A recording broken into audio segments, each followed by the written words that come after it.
ನಾನು ಕುಪ್ಪಳಿ ವೆಂಕಟಪ್ಪ ಪುಟ್ಟಪ್ಪ ಅಂದರೆ ಕುವೆಂಪು.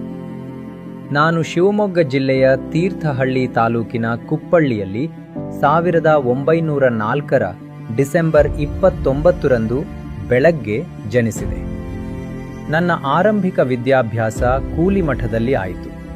ಮಾಧ್ಯಮಿಕ ಶಿಕ್ಷಣ ತೀರ್ಥಹಳ್ಳಿಯಲ್ಲಿ, ನಂತರ ಮೈಸೂರಿನ ವೆಸ್ಲಿಯನ್ ಮಿಷನ್ ಹೈಸ್ಕೂಲಿನಲ್ಲಿ ಮುಂದುವರಿಸಿದೆ. ಮಹಾರಾಜ ಕಾಲೇಜಿನಲ್ಲಿ BA ಹಾಗೂ ಕನ್ನಡದಲ್ಲಿ MA ಪದವಿಗಳನ್ನು ಪಡೆದೆ. TS ವೆಂಕಣ್ಣಯ್ಯನವರು ನನ್ನ ಗುರುಗಳು. ನಾನು ಮೈಸೂರಿನ ಮಹಾರಾಜ ಕಾಲೇಜಿನಲ್ಲಿ ಪ್ರಾಧ್ಯಾಪಕನಾಗಿ, ನಂತರ ಪ್ರಾಂಶುಪಾಲನಾಗಿ ಸೇವೆ ಸಲ್ಲಿಸಿ ಬಳಿಕ ಉಪಕುಲಪತಿಯಾದೆ. ಮಾನಸ ಗಂಗೋತ್ರಿಯನ್ನು ಕಟ್ಟಿಸಿ ಕನ್ನಡ ಮಾಧ್ಯಮ ಶಿಕ್ಷಣಕ್ಕೆ ಬುನಾದಿ ಹಾಕಿದೆ. ವರಕವಿ ಬೇಂದ್ರೆಯವರು ನನಗೆ ಪ್ರೀತಿಯಿಂದ ಯುಗದ ಕವಿ, ಜಗದ ಕವಿ ಎಂಬ ಹೆಸರಿಟ್ಟರು.